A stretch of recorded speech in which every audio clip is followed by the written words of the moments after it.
So I'm joined by Air Marshal Black Robertson. Thank you so much for coming here and joining us at Ace's High Gallery. For those that don't know you, sir, could you give us a little intro as to your career, your esteemed career in the RAF and life post RAF and what you're up to? Be happy to, Chris. I was a passionate sportsman as a kid. Wanted to become a professional cricketer. My father knocked that on the head, said, "You'll make no money and you're not good enough." And once he said that, I was sort of blown away. I didn't really know what to do.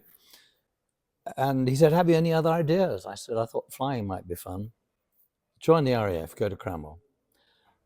And he pushed me in that way because the man he admired most of all his entire career was a fellow called Brian Kinkham. And Father's logic was very simple. Kinkham was the best pilot, the best leader, most charismatic man he'd ever met. So if I was going to be any good at this flying game, I had to follow in Kinkham's footsteps. So that got me into the Air Force, where, of course, the chance to play lots of sport. Did 36 years there, 3,500 hours mainly on fighters. Although when I became a really old man, they let me fly helicopters, much more difficult, particularly if you've flown fixed wing all your life. I retired after 36 years, went into business, and then started my own business. Gave that up about 10 years ago, and then finally got into writing books, and that's really what's brought me here in many ways. Right, amazing. So we obviously have the events at Ace's High on the 21st of September, which is 85 years since the end of the Battle of Britain. Could you tell us a bit more about how you got into the Battle of Britain and how and why you're bringing so many of those stories back to life so many years on? It goes back again to my father. My house that I lived in as a kid was full of memorabilia, but it never really registered with me. And having left home at 18, I never really understood what my father had done. Never understood at all. He predeceased my mother. 8 years later, when she died, we added to the memorabilia we found because there were something like 350 letters in a cardboard box in her wardrobe. They were letters from my father 1939 through to 1945. I didn't want to read them. I mean, if you find something like that, it's like invading a teenage love affair. Mother was 15 when he started writing. Father was 21. And I didn't want to be embarrassed by reading about my parents' youthful love affair. Right. So about 7 or 8 years ago, I set myself the task of reading 10 a day. And I got fascinated. I didn't worry, there was nothing in there, a couple of things in there I had to be sort of more careful about. I suddenly realized I had a huge amount of material, and I'd been asked to write a book about what I'd done. Didn't want to do that because I felt my father had done something far more interesting, far more exciting. So with all these letters and all the memorabilia I had at home, I had time to build up his story. And so I sort of balanced in my first book what he'd done against what I'd done. And that's how I began to learn about Battle of Britain, because he flew with 3 or 4 of the most famous names. I've mentioned Brian Kinkham. He flew with Bob Stanford Tuck. Father was a man of few words. He described Tuck, after deep thought, as very good, which I thought was about average for my father. He never overstated things. He flew also with Ginger Lacey. So I began to learn that there was so much more to the Battle of Britain than what I'd read in conventional magazines and books. Yes. So your father didn't really talk to you about his missions, his exploits, his heroics. The last thing he would do is talk about heroics, because he was of that generation, you're aware. That generation did not talk about what they did. It was patriotic in a way. And if I look back at my father's joining of the Air Force, that was done partly to avoid joining the army, but partly patriotism. And he never talked about it. And I only began to find out about what he'd done, poring over the letters, the memorabilia.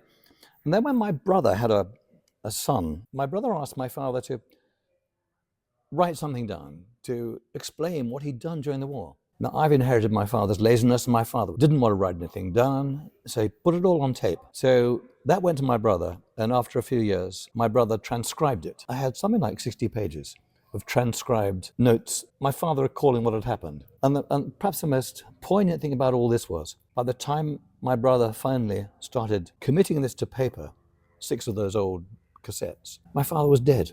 So it was the most poignant thing to hear my father talking to my brother long after he died. Okay. So I'm not a romantic, but those sort of things really rang bells of me, interested me. Yeah, yeah, fascinating. Okay, so what is the importance of remembering these individuals and their acts all these years later? What can we get from it, and what does it mean? It's quite a deep question, Chris, because you got to look at it. I look at it in a couple of ways. Firstly, the Royal Air Force is a pretty young service, 107 years old. Hasn't got a great history, but it's got an immensely progressive history, going from airplanes tied together with wire to Mark II. And the biggest event in the Air Force's history is the Battle of Britain. Yes. But it's not just the biggest event in the Air Force's history. It's probably one of the biggest events in the UK's history. And the linkage to my father spread much wider through the people he met, but to the ordinary people. So I think we need to remember not just that it's the 85th anniversary, it's a nice round number, but for me, remembering the Battle of Britain is remembering the contribution of an entire nation. Because the one thing that the Battle of Britain did was to bring the nation together. If you take, for example, the fact that the Blitz on London was part of the Battle of Britain, began on the 7th of September 1940, but that involved the whole of the country, effectively. Well, not the whole of the country. Centres of population. 43,000 or so people killed. Yes. 30,000 in London. And that 43,000 people who were killed, that's half the civilians that were killed during the entire war. And it wasn't until I really studied the Battle of Britain in more depth that I began to realize the significance of the Blitz, linking it to ordinary people. I mean, if you were a family living in London, you had a 1 in 6 chance of losing your house. There were 1.1 million people in London, Right. Yeah. injured or killed. I mean, the effect, how do you hold a country together under those circumstances? But somehow Churchill did. So to get back to the basis of your question, it isn't just the Air Force. It isn't just the few. It's the many. Yes. The ordinary people. Yes. I think that's really interesting, because the theme that I see in some of your research I've done in you and some of your talks is ordinary people put into circumstances where they do extraordinary things, combined with a bit of luck. Would you agree with that? Exactly. To me, it's about the strength of the human spirit. I mentioned sport earlier on. You sometimes see on the sports field people going beyond the ability you would normally expect them to be able to produce. Teams play above themselves. Yes. And I think it's the same way, it would happen the same way during the war. Cohorts of people on flying squadrons supporting each other. It wasn't so much the individual, it was teamwork, Yes. which links back to holding together the population of London, of Birmingham, Coventry during the Blitz. So I'm a people person, and I respect the unheralded many, the unheralded people who did so much. So not just the chosen few, right? No, Yes, exactly yes. right. And so this is the basis of your books. It's a theme that emerges, and the one I've just written about Cyril Babbage brings that out absolutely more than anything else I've ever come across. Babbage was a 23-year-old butcher's son who signed up in the patriotic way that people did in the 1930s and went beyond, I suspect, anything he thought he might have ever achieved. And it's not just Babbage, but it's, again, this link to ordinary people. Other people linked to him along the way. Yes. And it's a fascinating story to me. It's as much about other people who crossed his path briefly and excitingly, Yeah. as it is about Babbage. So yes, you're right. Everything I've written has that same sort of theme, and it comes back to people, ordinary people. There's so much depth in ordinary people if Like you extraordinary things. do extraordinary things. Yeah. Is it a case of, I'll come to your book in a minute, The Shy Assassin. Yeah. Is it a case of, I can think of a famous quote of almost a hero of mine who says, "The deeper I dig, the more I find within myself." Is that a consistent theme amongst not just Babbage, but all the people in the book that they are going to places we couldn't imagine? It is. And the sad thing for me, and the joy from research, is that people don't know about the depths these people managed to reach, extraordinarily brave things people did. There are facts, logbooks from aircrew show you facts. They don't tell you the full story. Right. And each time you hear something about somebody who's done something out of the ordinary and doesn't want to be praised for it, it just makes you feel proud almost to be a human being. And in the sense that Churchill made people in London proud to fight their way through the Blitz. So your book, The Shy Assassin, how did you come across Babbage and what inspired you to write a book about him? I met a doctor at an event at Duxford, and Babbage was one of his relations. He wasn't quite sure what the relationship was. We eventually worked out it was a first cousin once removed. And he heard stories about his exploits during World War II. Wanted to know how easy it was to research them, how easy it would be to write a book about him. I explained the researching principles and how long it would take. And for about a year or so, we traded communication, and we found out more and more. We found out he got a Distinguished Flying Medal. He became an ace during the Battle of Britain. He was shot down 3 times. Yeah. Found out he moved on to mosquitoes. Yeah. D-Day So- landings. Yeah, Yeah. And the more we delved into this, the more interested I became. And then finally, last winter, winter time, I write books. Right. So I sat down Good last time winter. to lock in, right? Yeah, precisely that. It's almost like COVID. You sit down and work. Yes.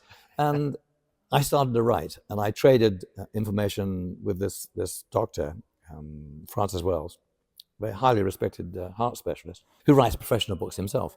And it kicked off from there. So we traded information while the book was being developed. And the more we found, the more exciting and more interesting it became. The Shy Assassin, as a title for Babbage, is an unusual one. How did that come to be? One of the fallacies in life is that there's more to a book than the cover.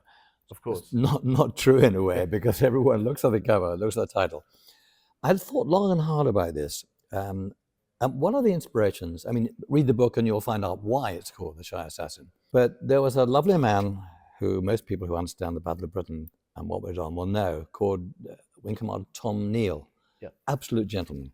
He was once asked what he was doing. How did he feel about what he was doing in the Battle of Britain? And he sort of chuckled. He said, King's assassins, old boy. That's our job. Someone had to do it. Right. And all of a sudden, it fell into place with me. It was just a flippant remark on his part. And there's no way he was an assassin. I go back to my father. I wish I'd asked the question. Everybody who shot down airplanes killed people. What do they feel about it? We will never know. But Tom Neal's flippant answer to me, in a way, explains everything. We didn't really think about it. It was a job. Yeah, gives you insight. Yeah. Many people have described, and they're known, I think, in many areas, the people who served in that time as the greatest generation. And I think there's much of that in not just their service during the war, but actually the world that they helped create coming out of the war. What are the characteristics of that generation that really stand out for you to make them, say, the greatest generation?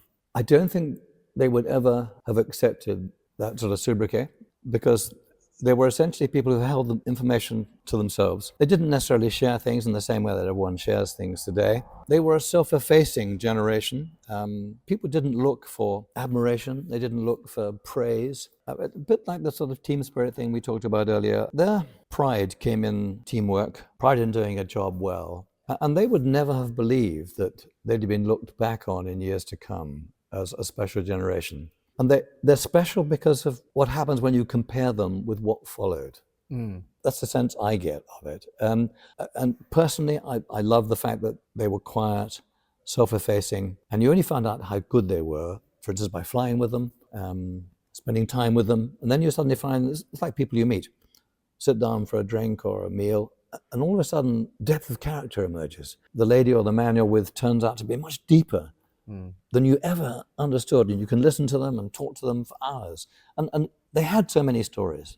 Strange thing is, never told them. Amazing. So you've written several books. Of the stories that have come out of those books, which ones do you feel resonate most with modern audiences? That's a hugely difficult, but a very, very important, a very good question. I think the first thing I'd say is that it touches on something we talked about earlier, the depth of someone's character. A book introduces you through research to a character who on the surface appears man in the street. And then you suddenly find there's such depth. He's done such brave things. Not that he wants to be praised for them, but they were natural to him. People save people's lives. You get quotes from people saying, I put my life on the line for my colleagues, as they would for me, a natural reaction. Statements like that, which were a given at the time and only articulated afterwards. So the difference between then and now is that people are more open, talking about achievements. You have to drag stories out of that generation. But the prize when you do it is such pride in your predecessors in that generation. And I don't think people today, are faced with the situations as often as people in that generation were, where sheer courage is called for. It occasionally occurs on the sports field too. Yes. 18-stone chap coming towards a 10-stone weakling, that requires physical courage, and you can see it on a sports field. But that also requires you to make a decision to face that 18-stone forward coming towards you. 18-stone backs these days. Indeed. You're talking about rugby here. Yeah, good interjection. People in that generation, they didn't think about things. And bravery to me is about unconscious decision-making. And the bravest people of all are the people who understand just how dangerous their role is. The stakes. And they are prepared to carry it out. Everybody who has scrambled during World War II in a fighter, pulses raced, scared to death, but never stopped them climbing into the airplane. And they were carried along then, in my view, by a sort of collegiate spirit. And whether you translate that collegiate spirit into today's environment and how you do it, I think is more difficult, because today is more about the individual than about the team. I said at the start, it's a very difficult question and a very difficult one to answer. Does that give you a... It does. There's some themes there that I'd love to explore a little bit more. I guess the first one that I'm thinking about is, as a generation, once the decision was made to stand and fight, they didn't really have a choice, did they? Well, there's a yes and a no there. The Air Force changed just prior to the start of the Second World War with the introduction of the Volunteer Reserve. People did what was said on the tin. They volunteered, but they weren't sure what they were volunteering for. It changed the culture, changed the nature of the Air Force from a bastion of privilege to a genuinely egalitarian organization. But people like Babbage, like my father, signed up not really knowing what was going to happen. War declared on the 3rd of September. The phony war went on right through till about May. So were they asking what war at that phase? They were. There's this lovely German word for it, der Sitzkrieg, the Right. sitting down Yes. war, that nothing much is happening. And nothing happened really between September. Well, things did happen, but on a very minimal scale by comparison with what was going to happen during the Battle of Britain itself. So from September through to around the time of the Battle of France and the evacuation from Dunkirk, all of a sudden, Dunkirk, people realized this is real. 300,000 people having to be evacuated. Yes. But the Battle of France was so short after such a long period of phony war. All of a sudden it hit people. There was a change. Yes. Interesting. A lot of your stories, I've noticed, they focus on a particular individual, but that brings lots of other individuals in, even civilians. And the armed forces, it's reasonably well known. They have an ethos of, I'm willing to sacrifice my life for you because you're willing to sacrifice it for me, and that's how we endure. That's how we achieve and get through very difficult situations. In your research, how much during that time, how much of that ethos translated onto the nation? I think you probably have to go back to something like the Blitz to look at the translation. There was a frustration from the aircrew, in particular during the Battle of Britain when the start of the Blitz occurred. No one in London, Coventry, Birmingham, could fight back. Right. But fighter pilots, bomber pilots, they could actually do something. And the translation failed in a way because there was a separation between those who were fighting and those who were subject to the attacks from the enemy. And a sense that that London population, that Birmingham population, that Coventry population were powerless. And if you're engaged in the armed forces, that brought about in some people a real sense of frustration. They wanted to do more because other people were being affected. All people wanted to do was get letters. Are my family okay? Yeah. My parents lived in the outskirts of London. And my father, during the war, was desperate to know how they were doing. Right. That's why we evacuated children from 1939 onwards, to get them out of centres of population. Sacrifice. The willingness to sacrifice. Okay, so bringing it back to the event that will be here, 85 years on, Sunday the 21st of September, right, at 10 a.m, you'll be talking in the gallery and signing your latest book. What other things and stories are you looking to convey to the audience at that time? I think the first thing, Chris, is the importance of remembering the events of 85 years ago. It was a time when the nation pulled together tremendously, not just the military, but the civilians too. And it's a privilege for someone like me to be able to stand there, as it were, to pause time and think about what happened 85 years ago. I mean, we choose the 15th of September as the day when you officially celebrate. Right. A random choice by Stuffy Dowding at the time. But that day is a marker, and the 21st September is a marker for us to just pause for a second and reflect on not just, we've touched on this before, not just what the Air Force did, what the Army did, what the Navy did, what the civilians did, what they had to live through. And children even.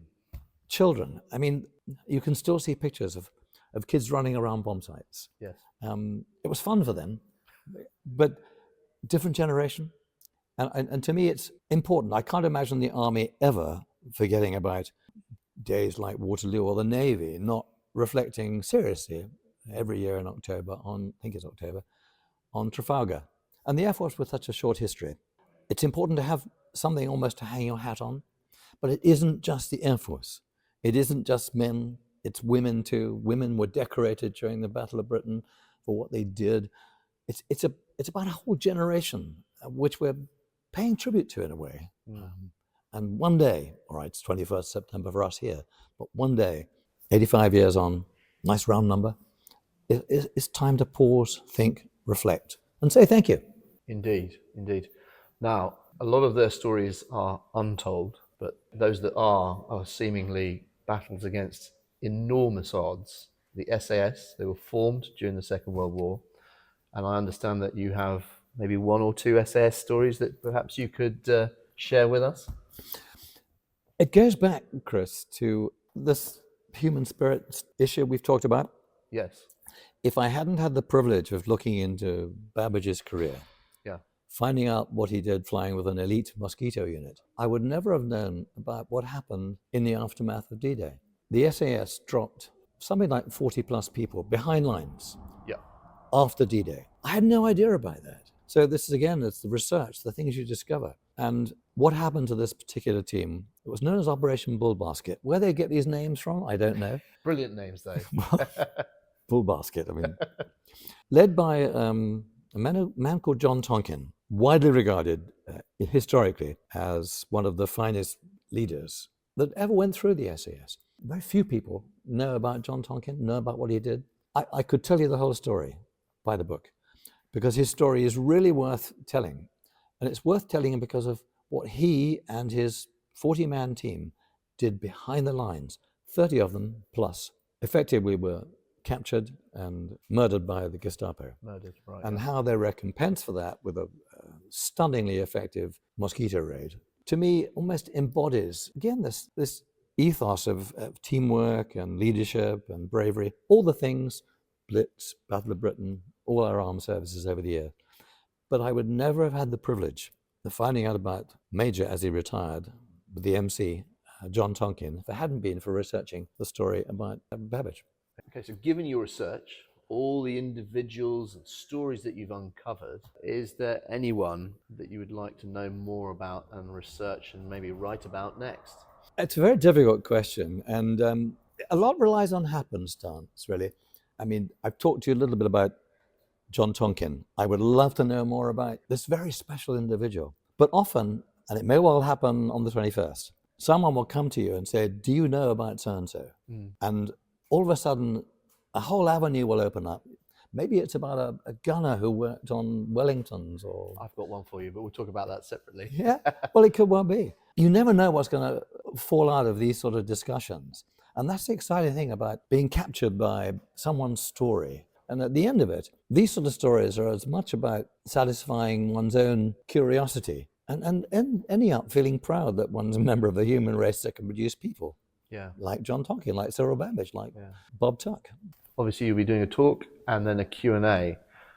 What do you hope that members of the audience will get from it and take away from it? A reminder of quite what a splendid generation that generation was, as the first point. Yeah. But I get as much out of this as the audience, because there'll be a Q&A session afterwards, and I'll offer my views on the Battle of Britain. They are a reflection. It is important to remember it's 85 years. It's the first year that we haven't had anybody around still who was a participant. John Hemingway died this year. So 85 years marks a special event in my view. The other thing is, in Q&A, I want to hear as much what other people have got to say. I've done a number of talks where I've come away so much better informed because people have told me their recollections. So it's not so much me answering people's questions, it's people telling me their stories and telling the audience their stories about their relations and their contribution as ordinary people to one of the greatest events in our nation's history,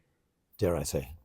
And 85 years is also significant in terms of veterans, correct? Mm-hmm. Can you tell us a bit more about that? Well, as I touched on, every year at the annual Battle of Britain ceremony in Westminster Abbey, they carry a book forward with all the names. The fact that there's no one there with a direct linkage anymore is significant. I mean, we've cut that link. There are people whose parents and grandparents understand it, but nobody you can talk to. You can't sit down with someone and ask them what their recollection was anymore. That's gone. And what's more, as life has changed, what we used to use by way of memories, letters, who writes letters anymore? Not many people. No.